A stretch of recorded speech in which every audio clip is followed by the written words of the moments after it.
It's an honor to be here, seeing you. Love you. My name's Josh. I'm in a band called Bound by the Crown. But I guess my story starts in Jacksonville, Florida on January 9th, 1993. And I was born to a very loving family, a very humble Christian-based family. I think we moved to Augusta, Georgia after that. But in 1995, my parents put me to bed and woke up the next morning, and I had grown a tumor behind my right eye, and it completely pushed my eye completely out of my head. Overnight. They put me to bed and nothing was wrong, and they woke up and had no idea what to do. So of course, any parent goes straight to the hospital. We look and see what's going on, and we end up moving to Winston-Salem, North Carolina, because at that time that was one of the biggest and most sophisticated cancer treatment hospital in America. And that started the journey of chemo, radiation, months and months of hospital treatments, and very, very bad experience. But I lived through that. Started school here in East Tennessee because my grandparents lived here, and my grandpa, both my uncles, everybody, all the men in my family were pastors. But they lived here, and we moved here, and we never left. That's bad. Ooh. At that time, I was starting a journey that I wasn't sure I was going to make it through. I wasn't sure how bad it honestly was. But when I turned 7 years old, I had lost complete sight in my right eye. And the doctors and everybody that was working on me said that if they didn't remove it, that it would spread to my other eye and I'd be completely blind. And my life would be very, very changed. But the cancer that I had was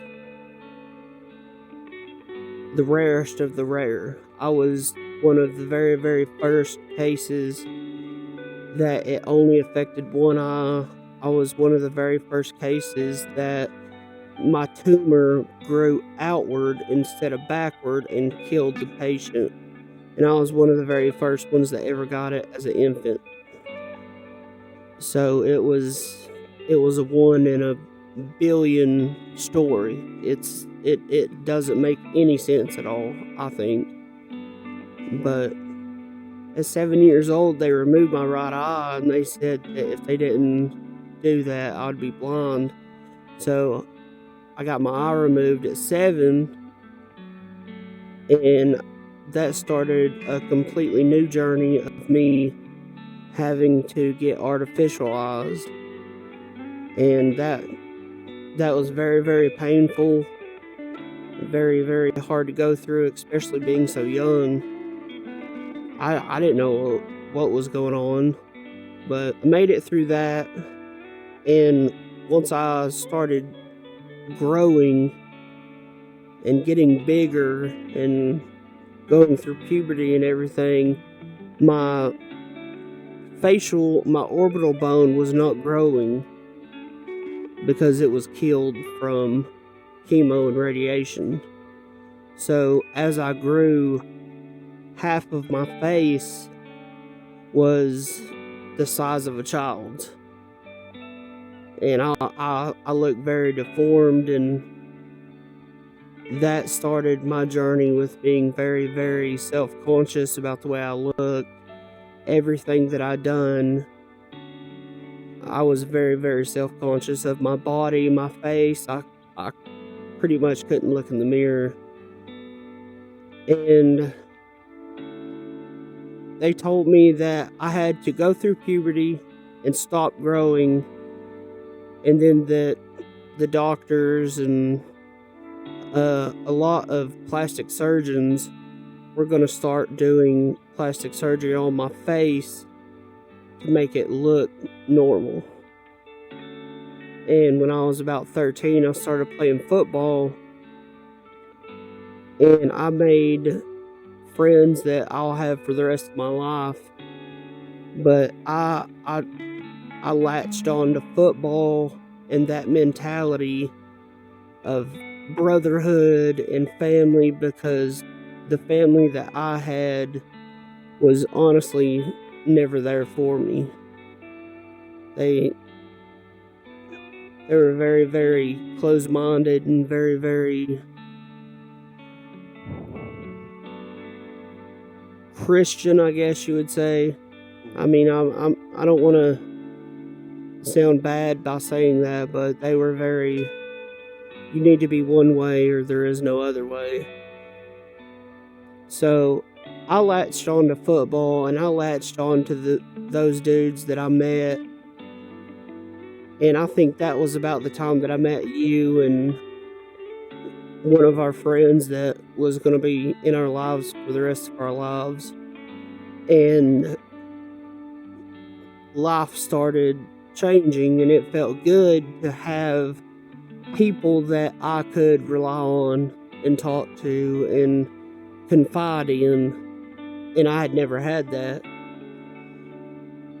And once I got into high school and football started to get serious, I was never a starter. I was never a big time player, but I had those boys, and I had them as family.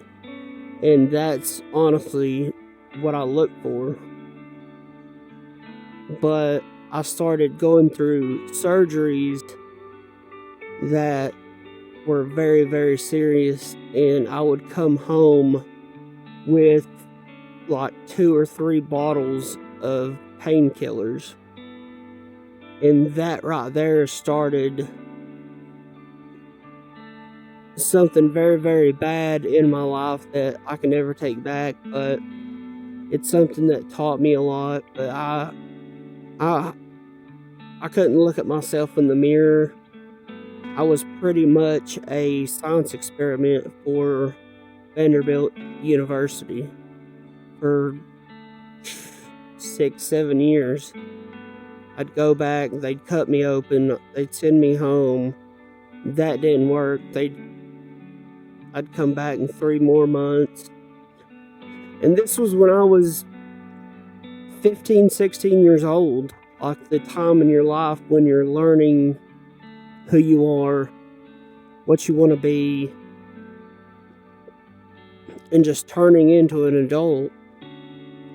And all of this took quite a toll on me and my body and everything. And we would have to travel 6-7 hours every other week to go have another surgery, come home, go have another surgery, come home. And I did not handle it very well. I confided in pills very, very bad. I got on drugs very, very bad, because that's the only thing that I could do that would make me better or make me feel better. And I got to about, I think, my sophomore, junior year, and I had to have a surgery that took away that whole year of school. I couldn't leave my house. I was pretty much a prisoner. And everybody that I knew, all of my friends, everybody that I talked to that were my family and my friends, nobody come to see me at all. And that drove me deeper and deeper into an addiction that I couldn't control at all. I'd get up in the morning hurting, couldn't look at myself in the mirror, and I'm seeing all my friends going to school and living their best life and doing what you're supposed to as a 15 or 16-year-old child, and it drove me to probably one of the darkest places that I've ever been in my entire life. And it would get to the point to where I'd eat 15 or 16 Loratabs and I wouldn't feel anything, so I was like, okay, well maybe I need to eat 20. And I woke up in the floor with puke all over me and my mom crying and everything, and I scared myself straight almost right there. I tried to run from it from that point, because anybody that has any knowledge of drugs at all know, like, if you eat 20 Loratabs, your organs are going to shut down. You're going to die. But I was doing that 4 or 5 days a week just to escape the mentality and the lifestyle that I was accustomed to at that point. And nobody came and seen me. Nobody talked to me. And I thought that was all that it was going to be. And after I crawled out of that hole, after I had almost died twice because of being stupid, and eventually got to the point of being able to run again and being able to play football again, and I was like, well, maybe I'm going to be able to succeed in some way. I didn't care what it was, I just did not want to feel that way anymore. And I played my senior year of high school football, made a lot of friends that I'll take to the grave with me. A couple of them I've buried, and that breaks my heart, but that was, how long was the school year? 8 months? It was 8 months, and then we graduated, and all of that disappeared.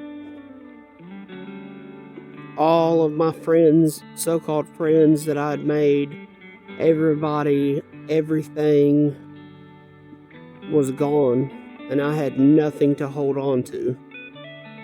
I had no family to rely on because I was a drug addict, and I had started to get tattoos, and they was all so biblical and Christian. They were telling me I was going to hell and I was going to die alone and everything, and I had nothing to rely on at all. And that drove me back into a hole of being a drug addict, but I wasn't getting them for free anymore, and that really, really messed me up because I had to find a way to fuel my addiction, that I thought I was just ready to die.